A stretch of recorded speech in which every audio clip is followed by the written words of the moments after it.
Back to Clearwater, to the picket being held by the former Scientologists. This is Frank Oliver. He was an agent of the Secret Service of Scientology, OSA for short. That was me addressing a member of Scientology's Office of Special Affairs, probably, trying to get a picture of me as a former member of the Office. By 1996, the Munich state attorney had already found out that Scientology used undercover intelligence methods as defense against inner and external enemies, and that it would not stop at criminal actions. The Office of Special Affairs is set up in Scientology with two purposes in mind. One is the Office of Special Affairs to handle PR, and the other is investigation. One works hand in hand with the other. Where there are areas that the church believes are detrimental to society, for example, in the areas of psychiatry, in the areas of the IRS, abuse maybe, Scientology sets up their investigative machine to work and then uses the information that they garner from that with their PR machine that they have, which is what they go out and they try and publicize this information. Now, it's not for the purpose of the general good of the populace. It's very self-serving. This document clearly shows what assignments are waiting for OSA agents: infiltration, bribery, buying information, robbery, blackmail.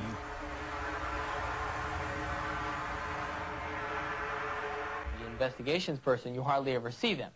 They're the ones in the shadows finding out the dirt on everyone and everything.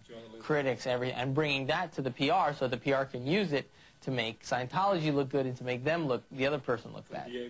Right. So that's how it works. They work with each other. OSA is also involved in monitoring telephones. We have a list of telephone numbers called from a public telephone booth in Miami. The assignment was to observe these booths in order to investigate the callers. They had so many projects going on at the time that my main purpose for being there was to be in the CAN unit, but they would pull me out of that room and put me on other related projects to, you know, move them along a little bit. I remember sitting in a room and having to go through a printout of someone's phone bill and find out who all the phone numbers belong to.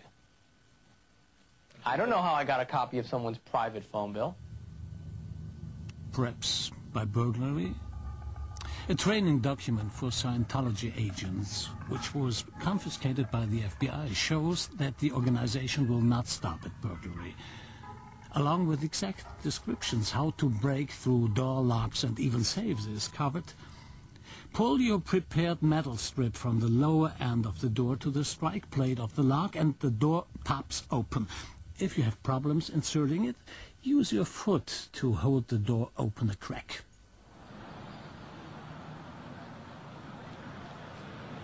Your top guy is Mike Rinder. He's the executive director of the Office of Special Affairs. He knows everything that's going on, and above him is David Miscavige. Everything goes from him to him, directly. Hollywood Boulevard, Los Angeles. Workplace of Mike Rinder and gathering point for OSA. This is where the information is evaluated and prepared for further action.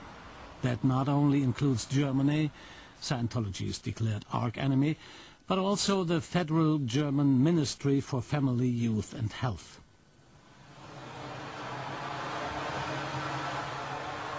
The method of operation against the enemy and the goal of the OSA agents is that one learns all his plans for the future and uses the material gathered either to bring him to court or to discredit him so that no one longer believes his statements.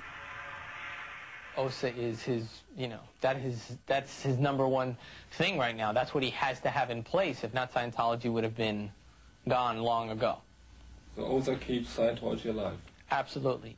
You are blocking us, you are arresting us. You are not allowed to block us, you know? They have refused to You're leave. blocking us. Nobody is blocking you. You're blocking us. Fine! I'm placing you under citizen's arrest right now. OSA in action. We wanted to go to Happy Valley to see Whitkey H. However, our drive was stopped short by a roadblock. We were held up for over 2 hours on the open road, scolded, yelled at, threatened. There was no way out. What or whom were they concealing there? Many questions remain unanswered. You're asked to do things that are illegal. You're asked to do criminal things, you know, in your position. And then pretty soon, you know, you're doing it, everyone else is doing it. It's like part of the job. If you want to be in this position, then you have to start doing these types of criminal activities. And since everyone does it, now everyone is culpable, so everybody keeps quiet about it. No one talks about it. As I said earlier, the people, the hierarchy of Scientology does not practice Scientology as it is written in some of those bulletins. The entire organization at the top of Scientology is completely corrupt. They find it laughable that people lower down in Scientology believe all this stuff.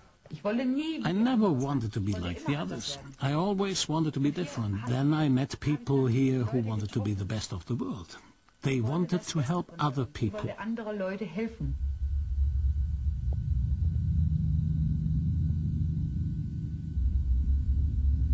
For what I have seen for myself, I know that it's the right place for me to be.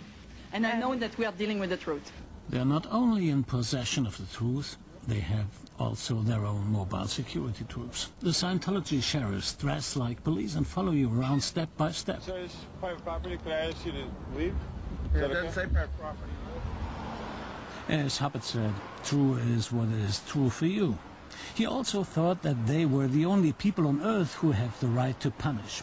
According to whose rules? According to Hubbard's rules, which are still rigidly kept today, 14 years after his death. Even children cannot escape these regulations. They are made tractable with psychological methods in their education into Sea Org members. Over and over again, they are subjected to the same security questions. Has someone ordered you not to tell us something? Do you have a secret? Have you ever taken something which does not belong to you? Have you ever hurt yourself to cause others anxiety? Have you ever done something which you have had to be ashamed of? Have you ever done anything criminal? Have you ever knocked down a smaller child? Have you ever been ashamed of your parents? Have you ever betrayed a secret which was entrusted to you? Have you ever been a coward? Have you spied on your friends?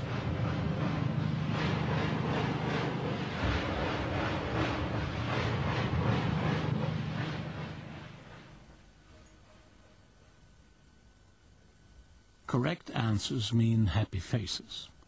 But the fun stops for these children with failure and disobedience. By 1976, on instructions from Hubbard, the first children's RPF was established in Los Angeles. No time off for play, but a children's prison camp with absolute obedience as its goal. One of the reasons for the camp for children was stated in this document. Make it clear to the children that any form of vandalism, theft, and any other crime committed by a child will be punished by the RPF under aggravated conditions. I knew that rather than Scientology being the answer and healing people and giving them greater abilities and making them better humans, it was completely abusive and had no other purpose than to dominate and control people and make buckets of money.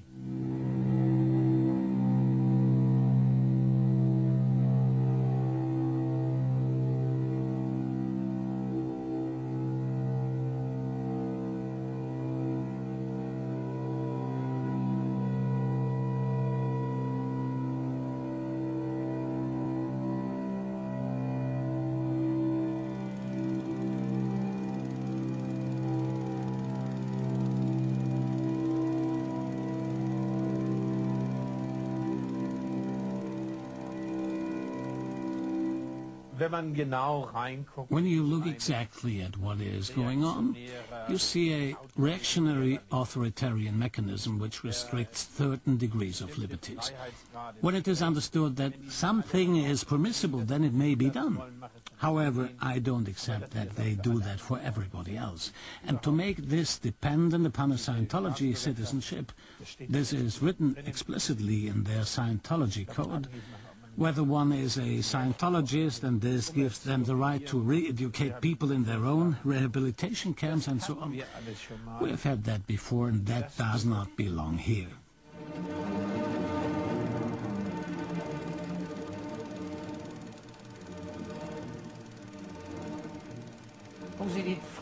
The question I've asked many times over, because of course I've got calls from a lot of people telling me my sister is doing quite poorly now and she has to work hard there. I don't doubt that at all. When she's doing that voluntarily, then that is her business. If I now go in there and get involved, am I helping her? Am I hurting her? Or am I only helping myself?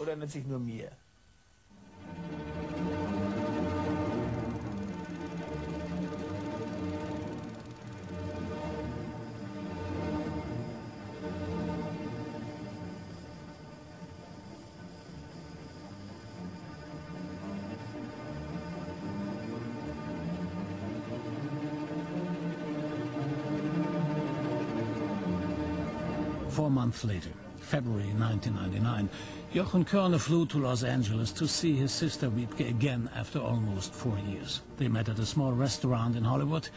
Later they went for a walk along the beach. That evening she rode with her Scientology bus back to the world headquarters in Gilman Hot Springs. Now she's a producer there for Scientology recruitment films.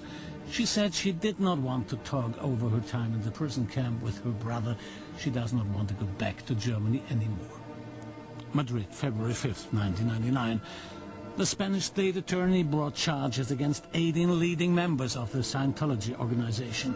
The charges include establishment of a criminal association, fraud, burglary, grievous bodily harm, and mistreatment of a Spanish woman in the Scientology prison camp in Copenhagen. The trial begins in the year 2000.